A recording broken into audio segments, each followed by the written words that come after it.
Warga Kembang Tanjung meminta pemerintah Kabupaten Pidi segera membangun jembatan yang rusak akibat diterjang banjir. Jembatan darurat yang dibangun oleh warga menggunakan batang kelapa kini kembali rusak.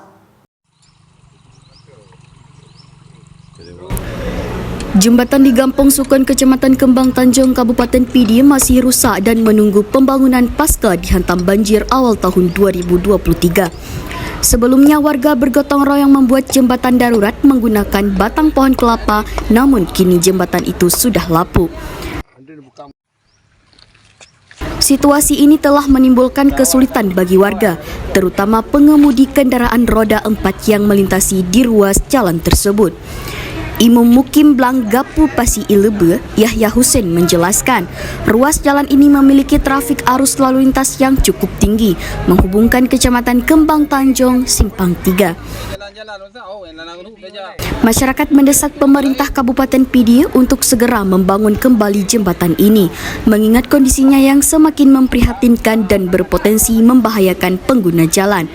Selain itu, ruas jalan tersebut kini juga menjadi akses utama bagi penduduk untuk menuju pusat Kecamatan Kembang Tanjung dan Ibu Kota Sigli, Kabupaten Pidi.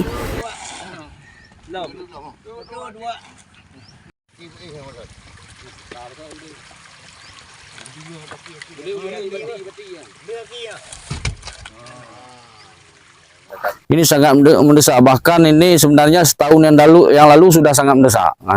Karena kemarin akibat banjir bandang sehingga ini jalan ini putus. Ini jalan yang menghubungkan antara Kedai Lebe dan sekitar dan Kecamatan Simpang 3. Ini setiap menit dilalui mungkin 10 atau 15 kendaraan. Ini termasuk jalur padat. Ini jalur alternatif kalau kami terutama masyarakat Pasilo, Lancang, Lebe dan sekitar menuju Sigli.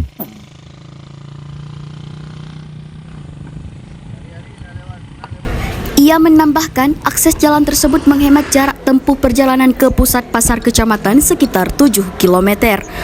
Warga termasuk anak-anak sekolah setiap hari melintasi jalan ini, sehingga pemerintah untuk segera bertindak demi memastikan kelancaran lalu lintas dan keselamatan mereka. Dari Kabupaten Pidi, Rudi Loka melaporkan.